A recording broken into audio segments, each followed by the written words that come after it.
Do you think a co-op might be the business model to fit your needs? If you're considering starting a co-op, it's helpful to be aware of the process for starting a new business, along with some of the unique aspects of starting a business that is owned and controlled by the people who use it. The first question that the CFAES Center for Cooperatives staff often asks when a group is thinking about starting a co-op is about the mutual need that the co-op will fulfill. We often ask, what is it that you feel this group can do better together than you all can as individuals? Clearly identifying that mutual need is the first step. It is also important for groups thinking about starting a co-op to thoroughly understand the business model, including the advantages and limitations. Some of the advantages of working cooperatively include sharing knowledge by turning competitors into cooperators. Of course, the major advantage of the co-op business model are the results of pooling and aggregation.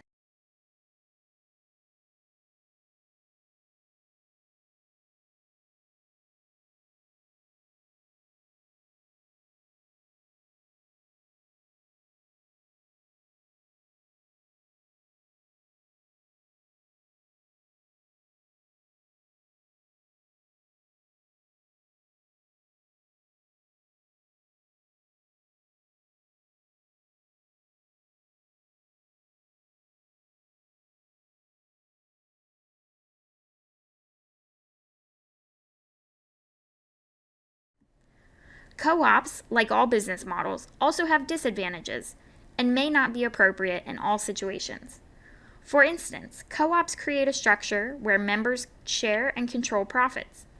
Whether it's appropriate or desirable to share control and profits of a business is a question that can be asked on a case-by-case basis. Because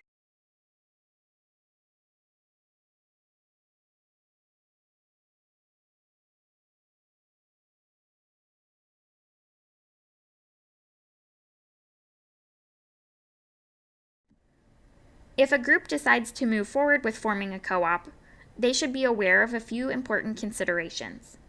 Co-ops are incorporated under state statutes, so it's important to be familiar with the co-op statute or statutes in the state where you will incorporate, or to work with a legal professional who is familiar with them. For example, in West Virginia,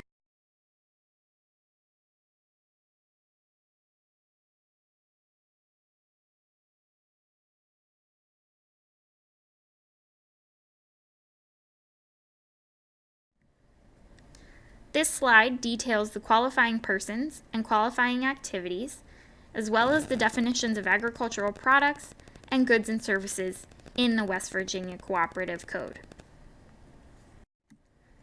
In Ohio, the cooperative law is Chapter 1729 of the Ohio Revised Code. The next step in the cooperative formation process is identifying the group's purpose based on that mutual need identified previously. Those purposes may include marketing, purchasing, and/or service. The group might also identify leaders. A steering committee can be created to further explore. The co-op group or steering committee should then further explore the cooperative model and concept, ensuring that the opportunity is viable and a sustainable business and financial plan is developed. There are various resources, including the Center for Cooperatives and small business development centers, that may be able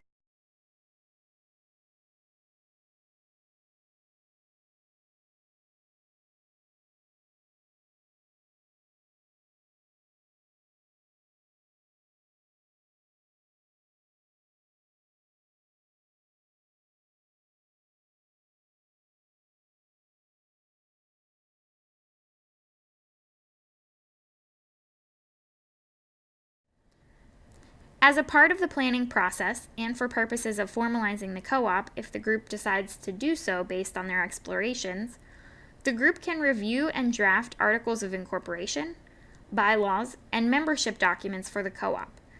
These documents can help the group understand how the co-op would or will operate.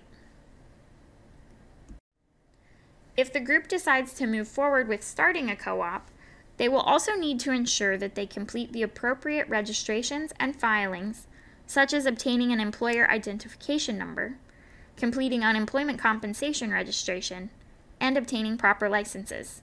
In both Ohio and West Virginia, the Secretary of State's office has resources that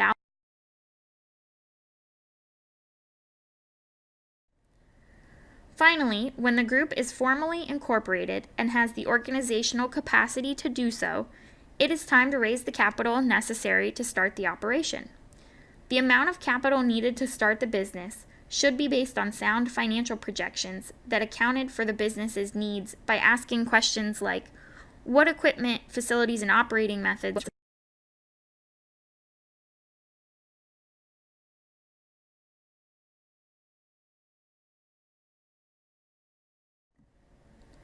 Finally, after all of that planning, it's time to start operating your co-op.